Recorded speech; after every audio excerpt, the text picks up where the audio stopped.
Hi hello'. অসমৰ বিভিন্ন জাতিসকল অসমৰ আছে, সোণৰ দেশ আছে।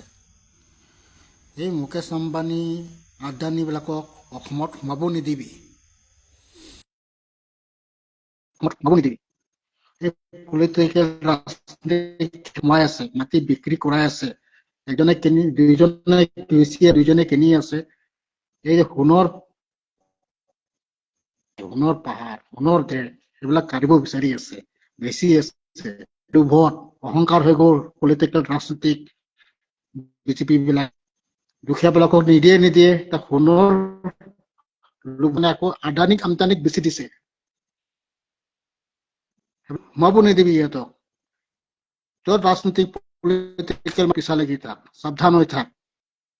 নিজৰ দেশৰ মানুহটো বিভিন্ন জাতি আছে অসমত, বিভিন্ন জাতিয়ে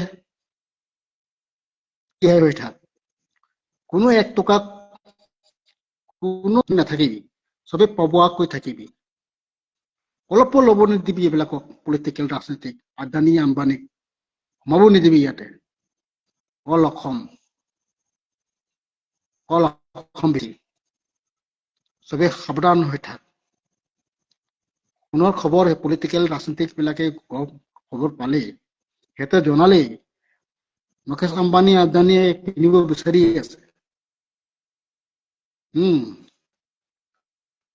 কিনিব বিচাৰিছে, কিনি আছে, বিক্ৰী কৰি আছে। এই পাহাৰবিলাক, মাটিবিলাক, সেইখিনি সিহঁতক সোমাব নিদিবি। মুৰ্দাবাদ মুকেশ আম্বানী আদানী, বিজেপিৰ লিডাৰ গ্ৰুপ টিম বিলাক মুৰ্দাবাদ বনাই ৰাখিবি। সিহঁতে লোভত অহংকাৰ হৈ গ'ল, পইচাৰ লোভত মুকেশ আম্বানীক ল'লে সহায়ত। খবৰ শুনি আছো, আৰু সিহঁতে খবৰ পালেই সোণৰ খবৰ। সাৱধান, একটা মুকেশ আম্বানীৰ টিম, আদানীৰ টিম সোমাব নিদিয়ে। সাৱধান। কাৰ্টন জুঠাই নমস্তে নমস্কাৰ, গুৰু গুৰুনী নমঃ।